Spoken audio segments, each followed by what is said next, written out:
Hello, everyone. A very good evening to all of you. I, on behalf of Aadyashree, would like to take this opportunity to welcome you all today. Aadyashree is a registered non-government organization with an objective to work for the heritage education, awareness, and safeguarding, with special focus on Northeast India. Today, on 9th August, we are honored to start our special Heritage Lecture series, and this is the first in its term. Here I see someone's microphone is on, so I request to switch off the microphone, please. On August 9, the globe honors the indigenous communities by observing the International Day of World's Indigenous People. Indigenous groups have a distinctive set of languages, customs, cultures, political structures, and languages. There are an estimated 476 million indigenous people who live in 90 different nations. They represent 15% of world's poorest people throughout, making up fewer than 5% of global population. They represent 5,000 different cultures and speak a vast variety of world's estimated 7,000 languages.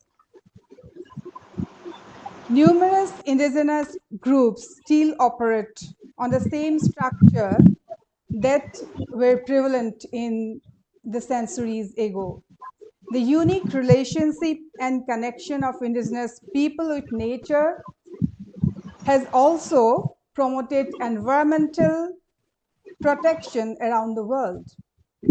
Every 9th August, the International Day of World's Indigenous Population, which was every 9th August, the International Day of World's Indigenous Peoples is observed to recognize the inaugural meeting of UN Working Group on Indigenous Population, which was held in Geneva in 1982.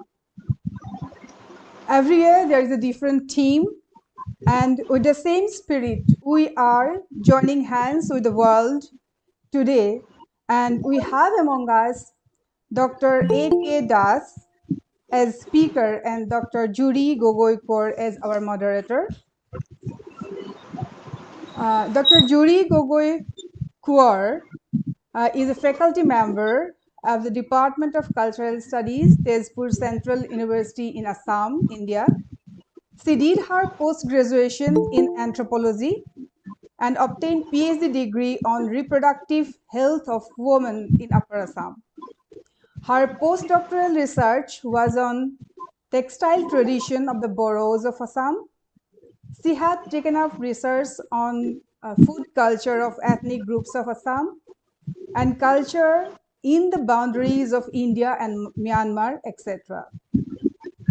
She has carried out research on textiles of different indigenous tribes and communities of Northeast India, and the textile heritage of Assam and wrapped and waved textile tradition of the boroughs are the two books authored by her. We are privileged to have you, both of you, and our August gathering today. Now, I would like to request Dr. Gogoi to introduce Dr. A.K. Das, sir, and moderate the session. Over to you, ma'am.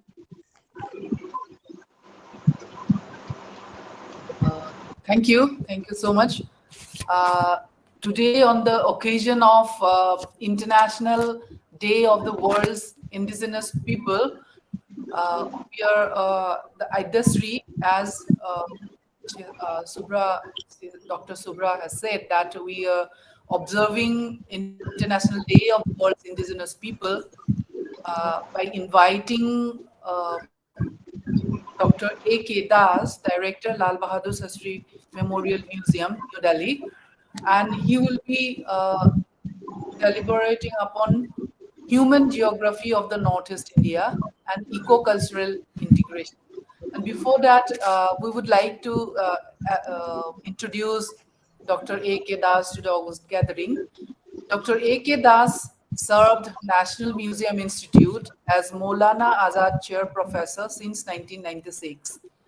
Prior to the above assignment, he was holding the post of the Director, National Museum, Ministry of Culture, Government of India, New Delhi.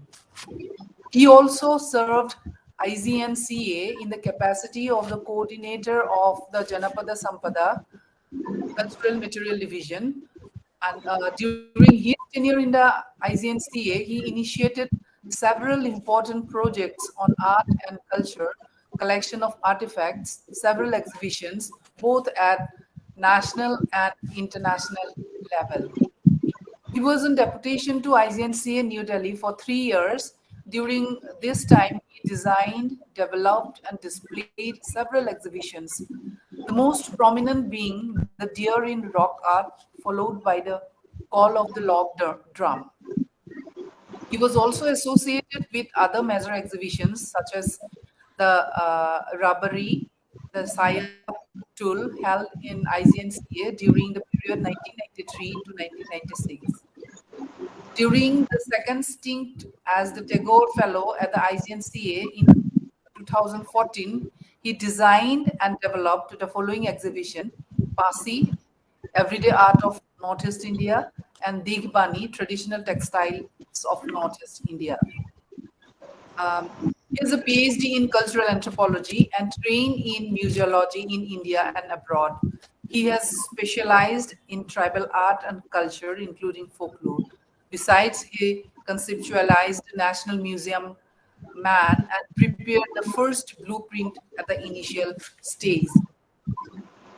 Professor Das awarded Lifetime Achievement Award by the All India Museum Association in 2010 for his dedicated service in the field of museum and museology. In 2014, he is awarded Tagore Fellowship by the Ministry of Culture, Government of India. He wrote several books and museum catalogs. Museology for Ethnocultural Material, written by him, is regarded as a textbook of the MA Museology course. He wrote several books and catalogs, namely Tribal Art and Crafts, Text and the Context, Documentation of Tribal Art, Pasi, Everyday Art of Northeast India, Basketry, Everyday Art of Northeast India, Traditional Textiles of Northeast India, Saga of Hornbill, etc. Besides, he has, to his credit, 100 papers published in different journals in India and abroad. He is the founder editor of ICO and Journal of the National Museum Institute. Professor Das is an active member of the ICOM and served as the executive member of the Indian National Committee of ICOM for 2 terms. He served as the governing body of the ICME and later ICOM ICTOP, International Committee for Training and Personnel. He was recipient of ICOM Fellowship 1998 and Korea Foundation Fellowship in 2007. Sir, now I would like to request Dr. A.K. Das sir to deliver this lecture.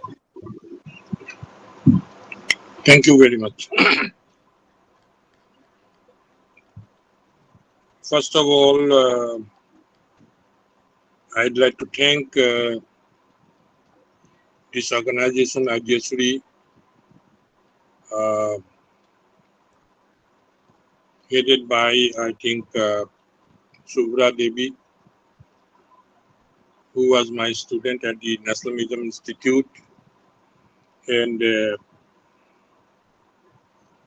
Subhra Devi was one of the very dynamic students that I found in the institute. Not only in the institute, outside also. She is very dynamic person, especially in the field of art, culture, cultural heritage, uh, and very much, research-minded, and her thesis on the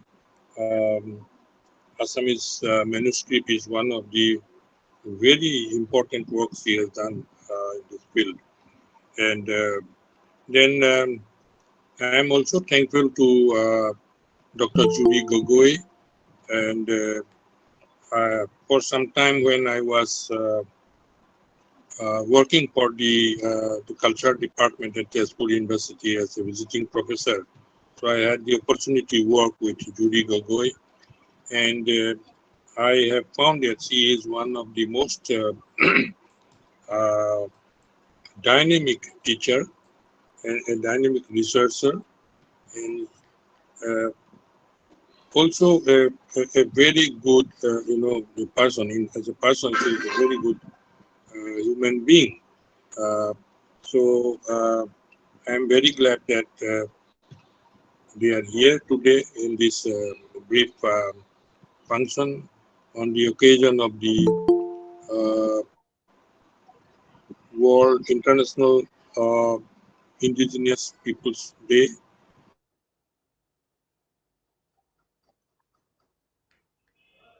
Address and concerning the indigenous people of the Northeast India. So my topic, today's topic is on the human geography in Northeast India and eco-cultural integration. Before I go deep into the subject, uh, I would like to deal with a little bit with the word indigenous people.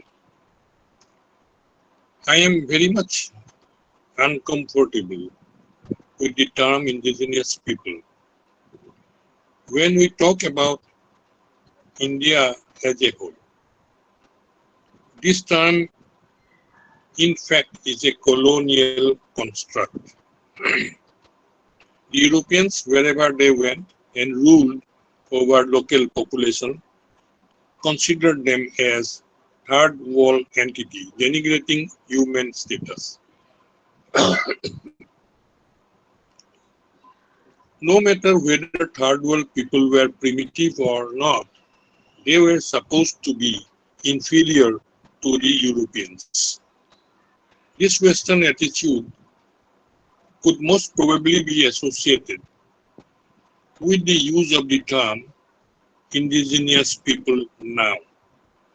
The UNESCO has adopted this term indigenous to identify some specific people around the world to raise their status at the instance of the European scholars and administrators. This term may be conducive to some countries such as Canada, USA, Australia, and New Zealand. Inuits or the Eskimos are indigenous in Canada. Kakwitul of Canadian group are indigenous to USA. Maoris are indigenous to New Zealand. And the Aborigines in Australia, in absence of a name, are indigenous population. In India, whom we designate indigenous people? That is the question.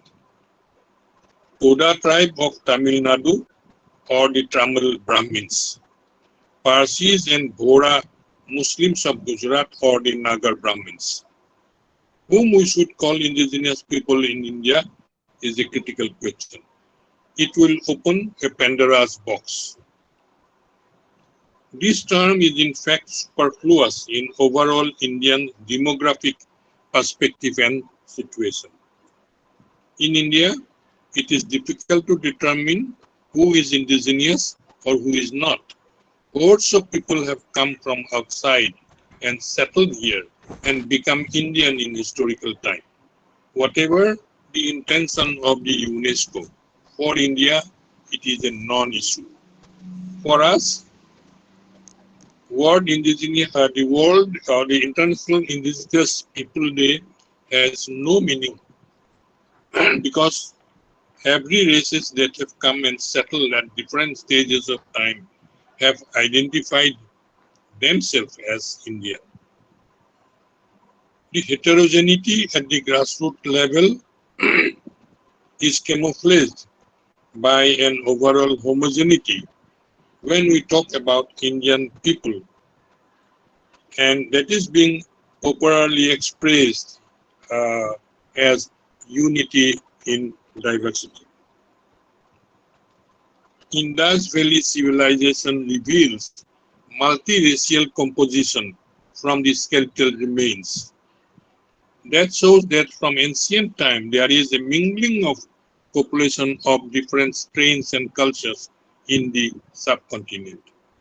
Indian Statistical Institute tried to differentiate Indian population through blood groupings. Surprisingly, it presented more or less a homogeneity rather than the heterogeneity. I am surprised to find our anthropologists are very enthusiastic in using this term indigenous in the fluid Indian cultural situation without looking at criticality of the issue. It has become a fashion among some anthropologists or sociologists to frequently use this term in deliberations without looking at the background. Whatever may be the fact, for this deliberation, we are more concerned with human geography in the Northeast, which is considered to be an isolated corner of the country. Here, people are untouched and culturally preserved without much, outside influence.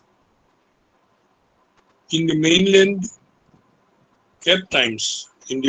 of India at times, they are discriminated as aliens and outsiders. It happens in many incidents in the past have come out that some of the people from the Northeast were discriminated, by the people, local people here and there.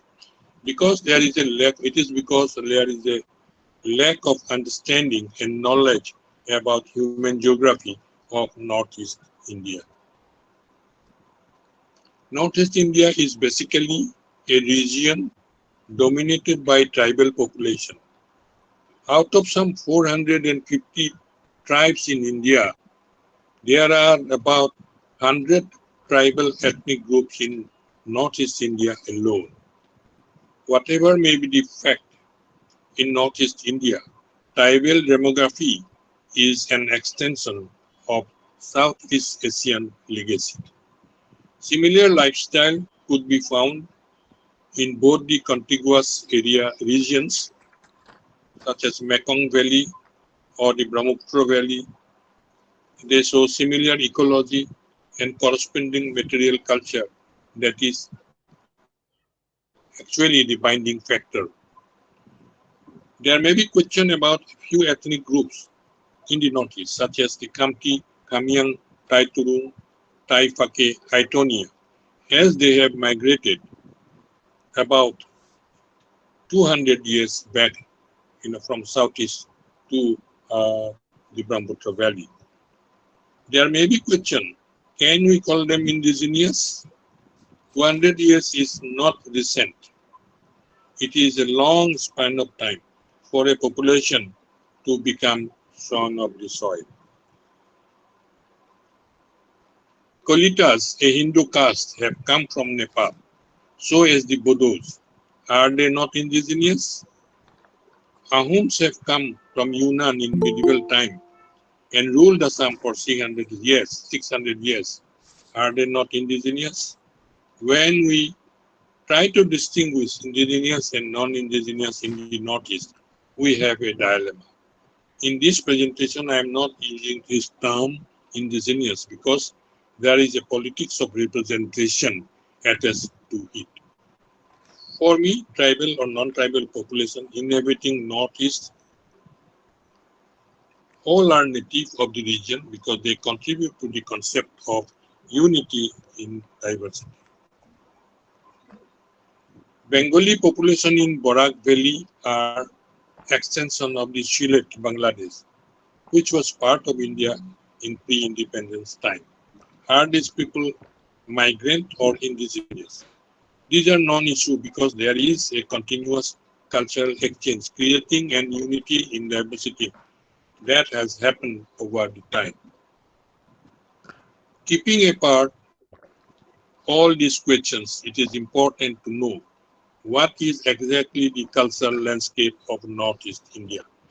A juxtaposition of ecology and demography is important to understand this complex cultural milieu.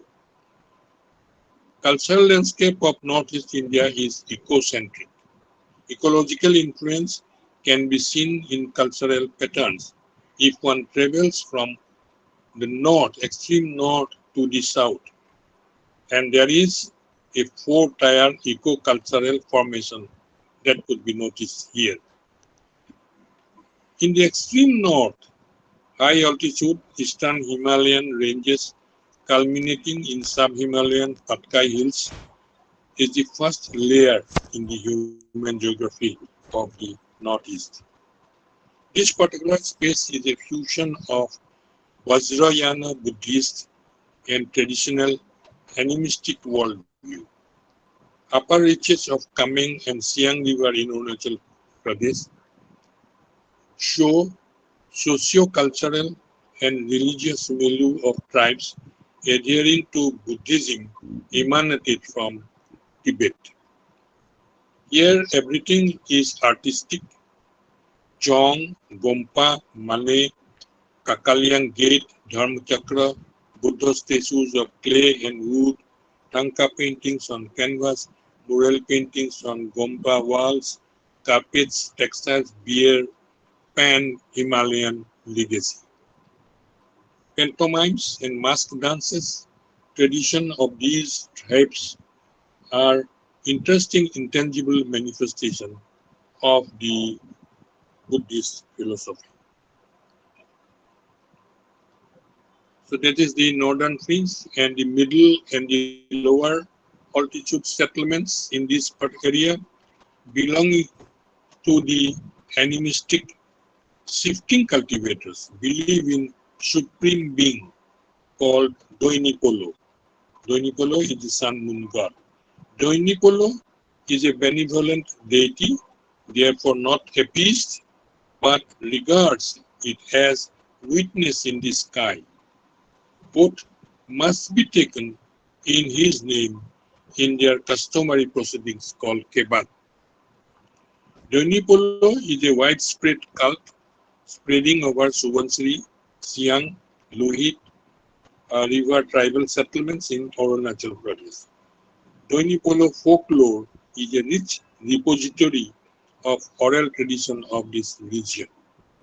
There was an attempt to develop a Doinipolo temple in Alone in Upper Siang district in 70s, long back in 70s, but it did not create any impact on the local tribes due to the fact that Doinipolo is not a malevolent deity feared by people which needs appeasement.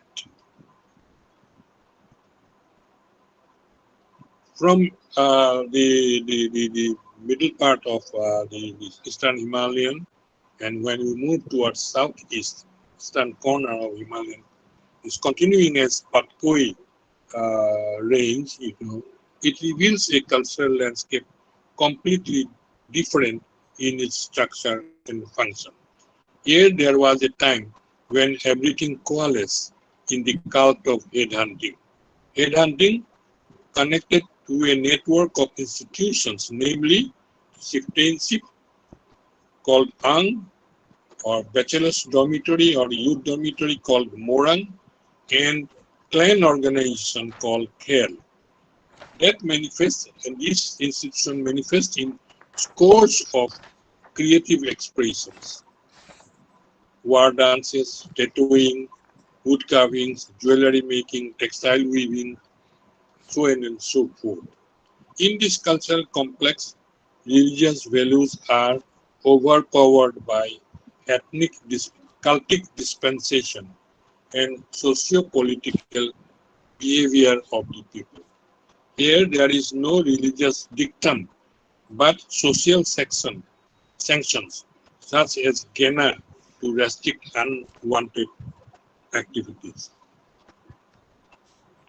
That is the northern cultural landscape, showing multidimensional cultural framework. We have seen the mixture of the Buddhism and animism and profane socio-political behavior, and is all that is noticed here in the northern layers of human geography in the northeast India.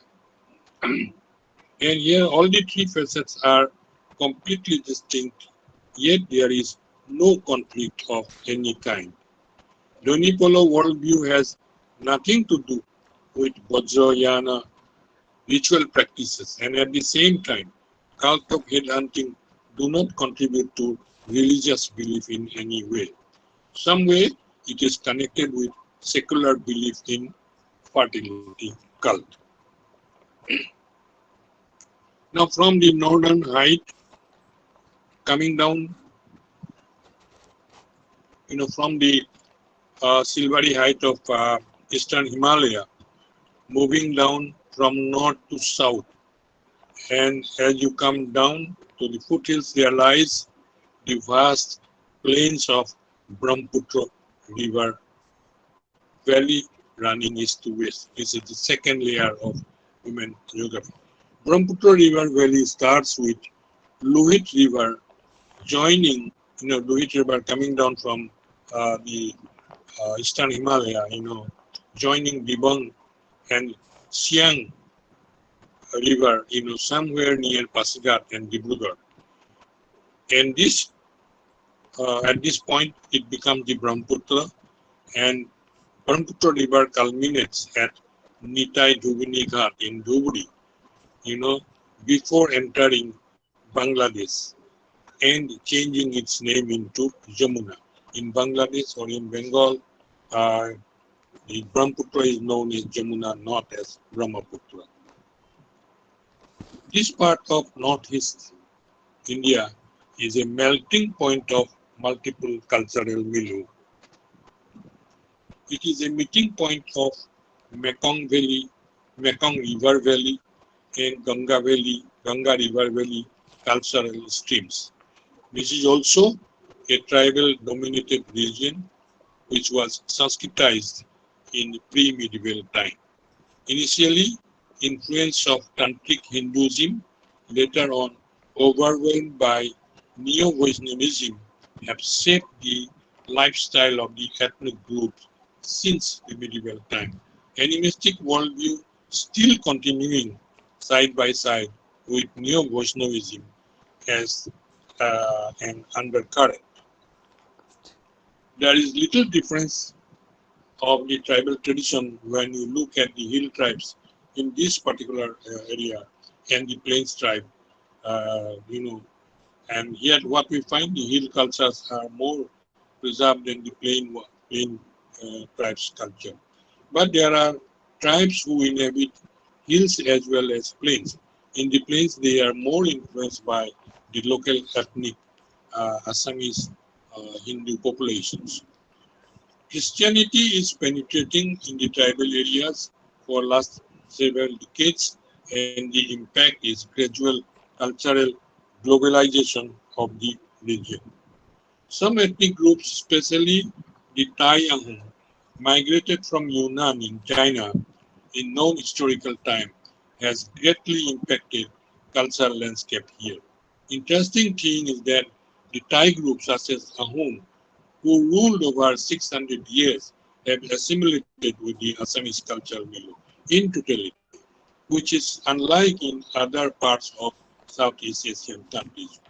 Whereas Thai groups have retained their tradition intact so far in Mekong Valley region, there is visible cultural transformation among the Thai population in Brahmaputra Valley due to impact of Sanskritization.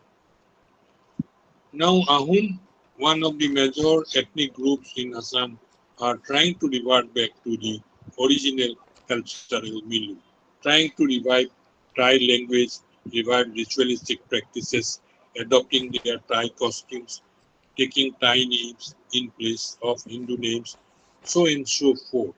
They are trying to shake off Hindu caste tag to the tribal identity. This is an interesting cultural dynamics and what we may call as desanskritization. Um, I think the concept developed by Professor M. and Srinivas, uh, he at the time, of course, we did not thought that there will be a time when there will be a new process which might be called as desanskritization, and that is what is happening in the Northeast today. So in the another facets, in another facets, some other ethnic groups in the Northeast, such as the Kamti, Kamyang, Taifake, Taiturung, Aitonia, are retaining their way of life within the community circle and adopting Assamese tradition outside. This duality of lifestyle is an interesting cultural dynamics here in the Brahmaputra Valley, which is which is which need to be studied by the anthropologists.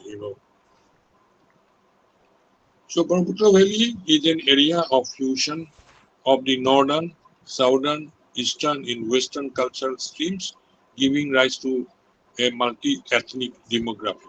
It is the melting point of culture and unique region of ongoing cultural dynamics resulted often in politics of representation. Here, Sanskritization and Assamese cultural identity and influence is pivotal in the ethnographic atlas.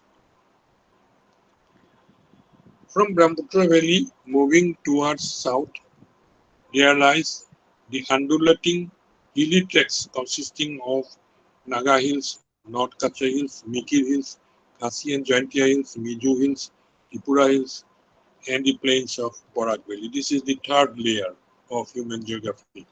And this is completely an extension of South Asian cultural traits, except for Manipur Valley and the Barak, which are isolated pockets in this mosaic.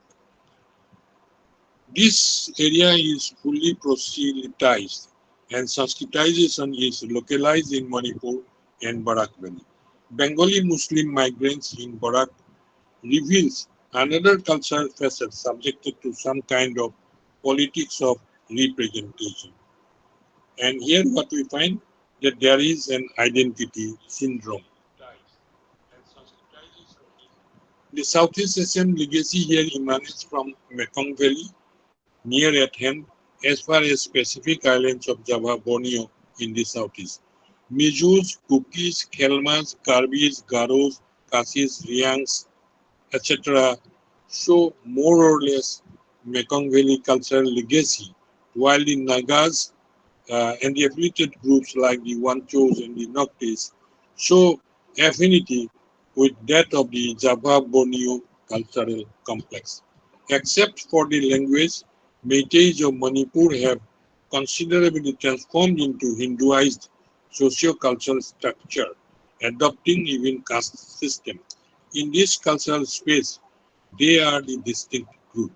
In addition to the Hinduized ritual practices, they have also popularized traditional ritual practices such as Lai Haroba, emanated from Meitei creation myth.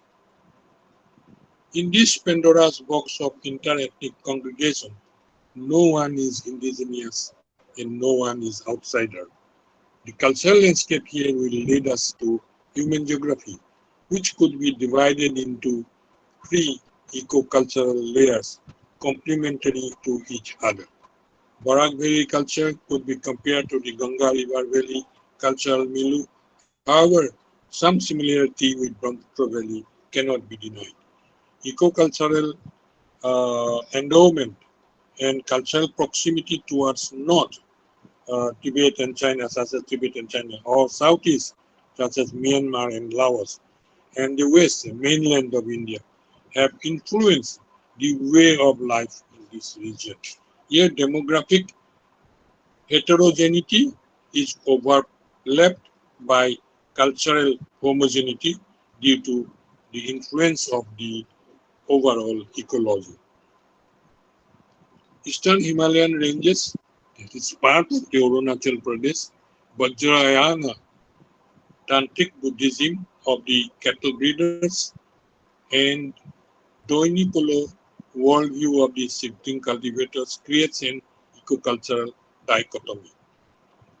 Tantric Shakti cult in lower reaches of Brahmaputra Valley, Neo-Vaishnava Satra legacy of Upper Assam eulogize percolation of Sanskritization in a habitat of major tribal concentration.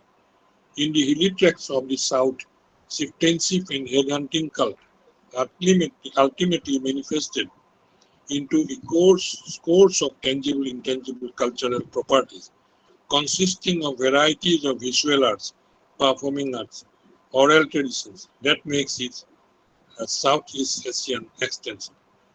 Proselytization has endowed modernity to this ethnic group in the southern hilly tract, today, and the resultant effect could be seen in a cultural globalization of some sorts. An spontaneous, integrated human geography in the northeast India is an unique cultural facets that could hardly be noticed in any other regions of the entire subcontinent. The Tibetan cultural influence is limited to the northern fringe, while the rest of it reveals animistic worldview. Neo-Vaishnava Vaishnavism is prominently entrenched in the Brahmaputra Valley with a layer of tantric cult and animistic practices side by side. Southern hilly tracts overwhelmed by proselytization, yet cultural identities are more or less preserved among the ethnic groups here. The Bengali cultural milieu is continuing in the Barak Valley with predominating Muslim population affiliated to more to West Bengal rather than Assam. Individual ethnic identity is the strongest point in the northeast India, yet there is a kind of demographic homogeneity without complete assimilation. The cultural dynamic that is going on is an interesting facet of critical anthropological research. What we find here is a centripetal and centrifugal cultural interaction that results in political segregation, yet contribute to overall unity in diversity. There is an ongoing politics of representation, results in cultural consolidation and preservation of identity of ethnic groups of Northeast India. So, I conclude my deliberation here, and there may be some statements which may be controversial, and there may be, and some of the findings here is based on superficial observation, not based on research data, and so it may not be true, but this is just an overall picture. That is what I want to draw when we talk about human geography in Northeast India. So I thank you all for your patient hearing. Thank you very much. Thank you, sir. Uh, uh, the topic title Human Geography in Northeast India and eco-cultural integration. So you have rightly said that the cultural landscape of Northeast India is ecocentric, and you for our easy understanding, you have clearly divided that four layers of eco-cultural, that ecocentric layers. Thank you so much. And our participants, if the participants have any questions and queries, you can ask to Sir, or if you have any doubts or any comments, then you can make.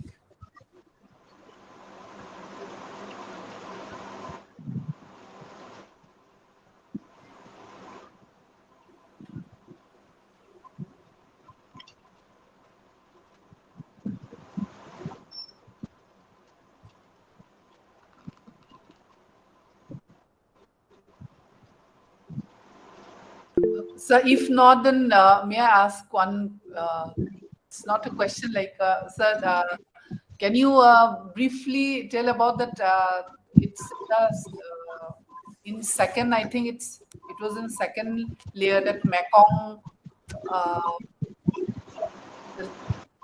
In four layers that you have mentioned, that Himalayan range from Vajrayana, the tantric Buddhism, to this cultic cult one, and then came down to Brahmaputra. And then you mentioned about the Mekong legacy. Yeah, that is Southeast Asia. Actually, Yeah. the Southeast Asian influence on the Brahmaputra Valley. That is what I want to say, because there is Southeast Asian influence on the Brahmaputra Valley, but the more influence of the Southeast Asia you can find in the hilly tracts of the south of Brahmaputra, in the hilly tracts of Nagaland and Mizoram and Karbi Anglong and all this, where it's more. But in Brahmaputra Valley there is the influence of the Mekong Valley, that is Southeast Asia. Especially I would like to mention the influence of the Ahom population, because they have come from that side, and they have settled in Assam, and they ruled Assam for 600 years, and their influence on the Brahmaputra Valley is a very important aspect when we talk about the cultural milieu of this particular layer in the Northeast India. And then again, that legacy you mentioned about the revivalism also, that they're trying to revive, that they retain some of the cultural trait through 600 years or the 200 years, other Thai groups, that they retain that cultural trait, and then they assimilated with the greater Assamese cultural. With greater Assamese culture, and they retain their cultural trait. And some of the cultural trait they lost. And then again, the revivalism, they try to revive both the other Thai groups, the Buddhist group and the other the Thai Ahoms. They try to revive they're trying to revive their cultural trait.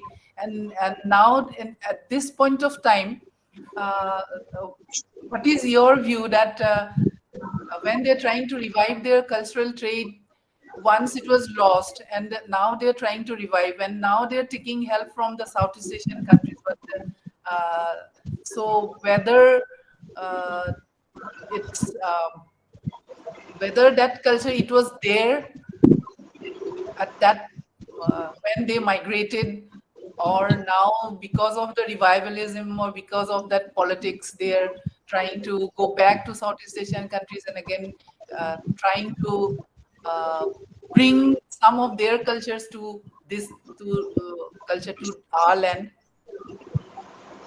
So in the Brahmaputra Valley, there are two different type of cultural dynamics when we talk about the influence of Southeast Asia. Number one is the Thai Ahom. The Thai Ahom, they ruled Assam for 600 years. Now, for the Tai Ahom, it was the necessity to assimilate with the local Assamese population because as a ruler, they were minorities when they came. They were minorities. Some about 8,000 people came to the Brahmaputra Valley, from crossing the Myanmar hills, So but they as a ruler, so they must, uh, identify themselves with the local population, and then that's why the home Thai Ahom population they assimilated with the Assamese people.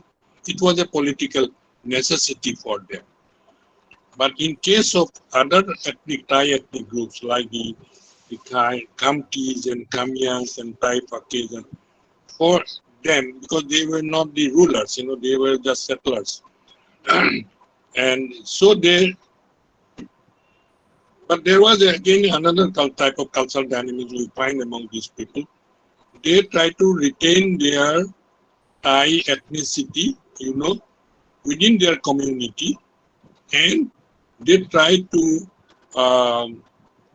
you know, show kind of assimilation with the local Assamese population. Whenever they are outside their community, they mix up with the Assamese population. They try to assimilate with the Assamese population.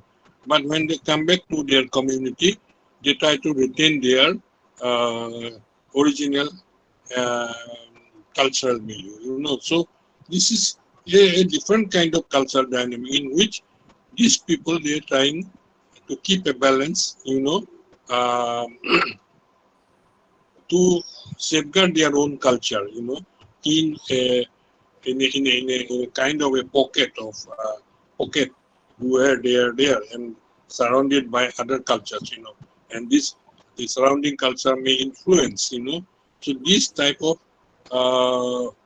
cultural dynamics is noticed among these smaller groups, the Kamtis, Kamyans, Taifakis, and also. Yeah. And in case of the Ahom, as a ruler, they assimilated with the Assamese population, but now they are no longer in the political power. That's why there is uh, a kind of cultural dynamic, other type of cultural dynamic that uh, uh, is working, for regaining or for reviving their original Thai ethnicity. That is happening in Northeast India, especially in Assam.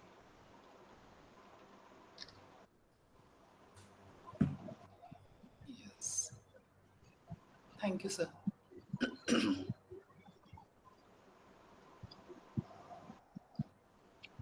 Any other questions? Anybody? We There's a have some names like Abhijit and Raj Lakshmi, Shakshi. No one wants no one. You have any questions?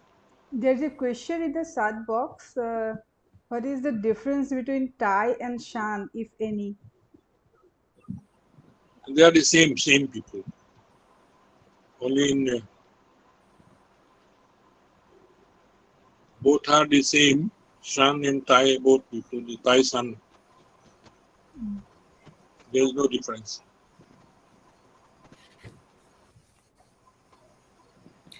Sir, I have a question. Yes. Sir, 20 years down the line, where do you see the cultural originality or diversity that Northeast India has right now or had it in the previous times, considering the extreme level of language shift and also cultural assimilation? So that is the first part of the question. And secondly, I want to raise this concern that if somebody is losing their language, their culture, their original ethos, even religious beliefs, uh, somebody is losing means somebody is gaining. So if they become, homogenized to the dominant Assamese culture or any other, Sanskritized version of cultural milieu, then those indigenous people are losing their originality, and are we gaining?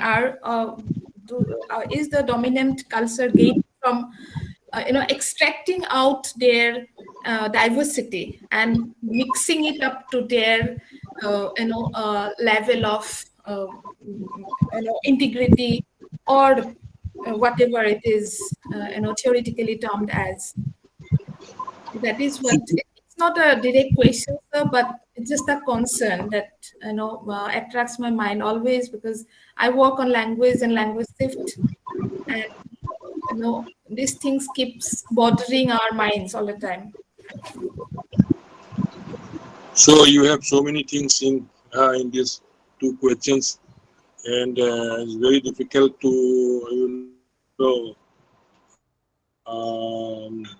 answer, because you said that what will happen in 20 years' time, nobody can predict anything.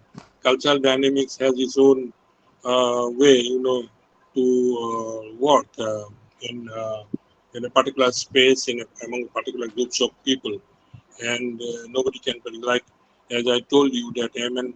Srinivasan, who developed the concept of Sanskritization, that's a part of the cultural dynamics. But that concept is now reverting back, as we have seen in the Northeast India, where there is the process of deconstructization that's happening. Uh, and that is one thing. So what will happen in the future, very difficult to say, because we don't have control on the cultural dynamic. It is in the psyche of the people, or psyche of the ethnic groups living in a particular eco-cultural zone. That is one thing. The other thing you asked about the domination of the uh, major cultural group on the indigenous group. As I told you, that I don't believe in this word indigenous. In case of India, there is no validity of this term called indigenous, because in India everybody is indigenous. From the earliest time, we have seen the hordes of people coming from outside and living here and mixing with the people that become Indian.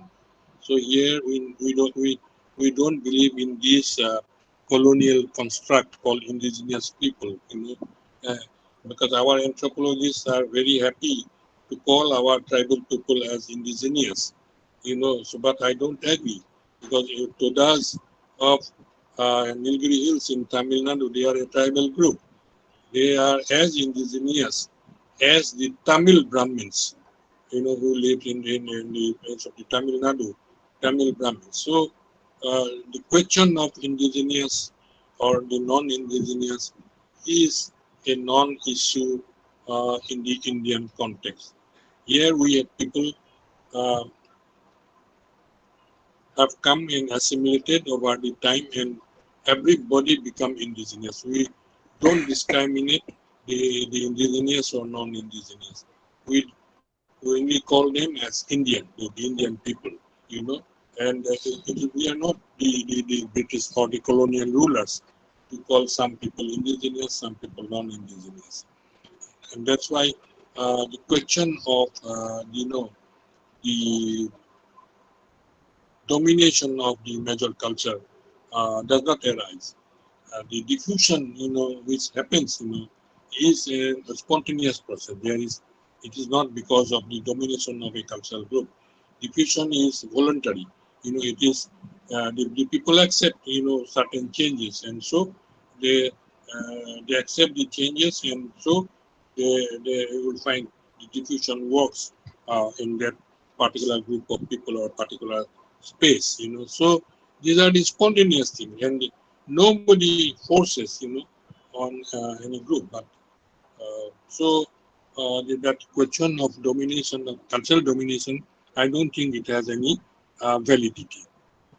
So that is what I can answer. But your question was very long, and so many things were there.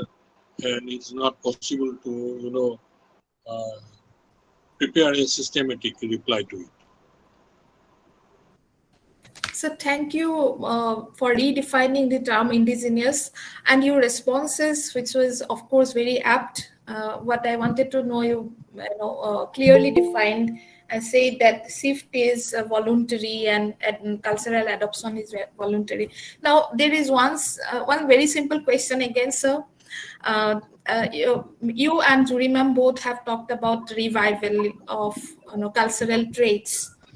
In some parts of the country, cultural traits have been revived by the original settlers.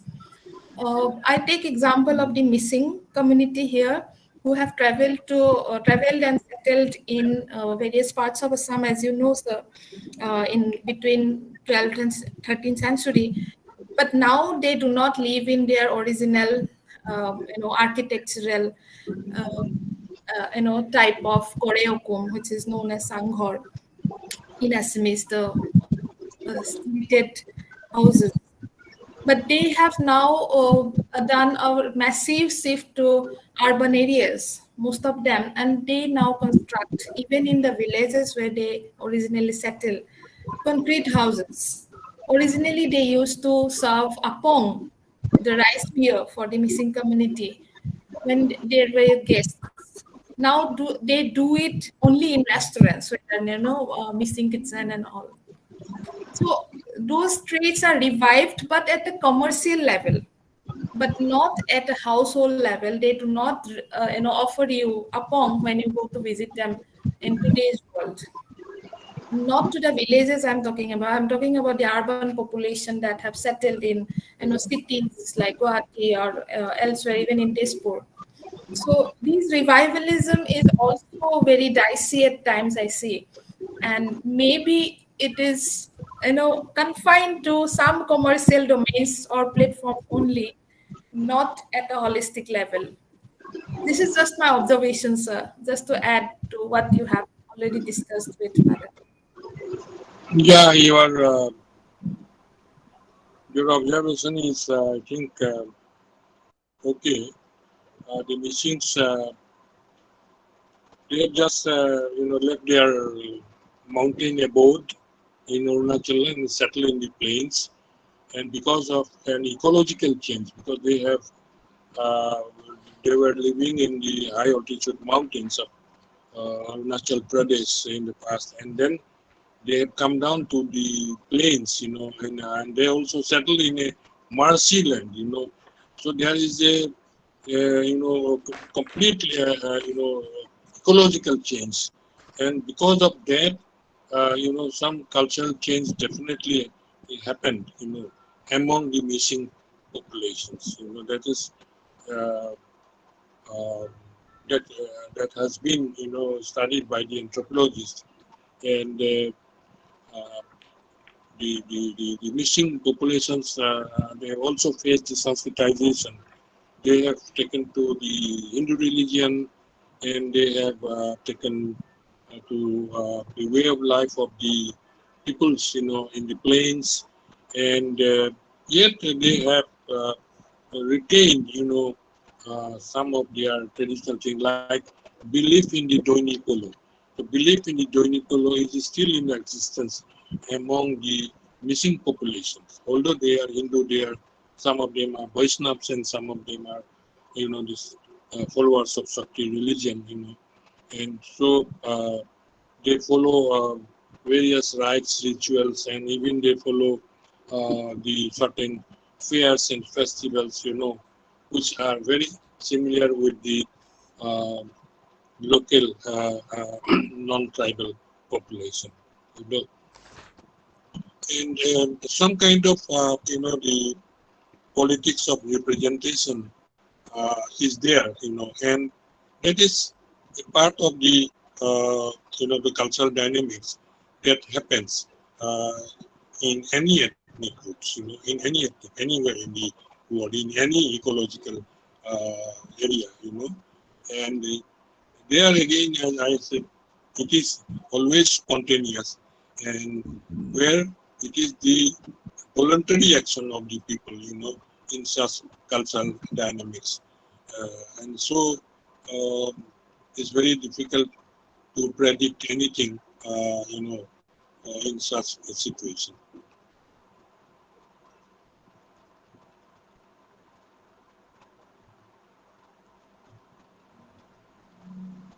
Thank you, sir. Is there any question? I think I've seen Nandan Shastri ji, maybe might be having some questions.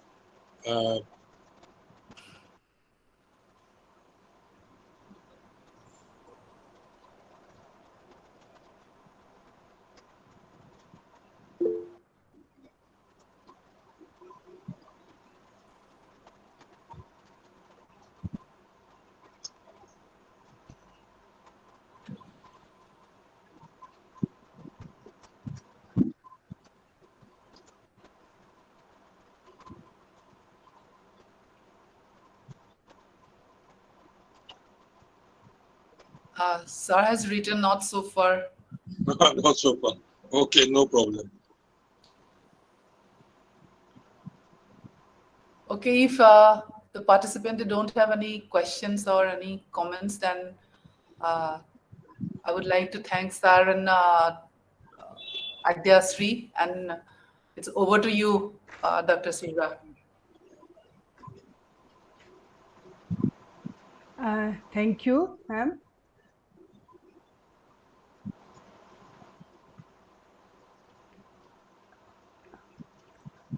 We are thankful to our respected speaker, Dr. Ekedas, for giving the first lecture of Heritage Lecture Series of Aadyashree today. And the very first, when we correspond to Sir, in the very first instance, he agreed to our proposal, and we are thankful for his insightful lecture. Thank you, Sir. We are also thankful to Dr. Juri Gogoi for moderating this session today. Thank you for your time, ma'am. We are grateful to our august audience for their interest and their time. Last but not the least, I would like to thank members of Aadyashree, Lisa, Alokananda, and Rajlakshmi, especially our intern Muktika for her valuable time and during the organization and their help in organization of the event and today, and also for every activities of Aadyashree. Thank you very much. So thank you again to Juri, Dr. Juri Kaur and Subra Devi for the invitation to this interesting seminar or whatever may be. And thank you again, and I hope to be associated with you in future.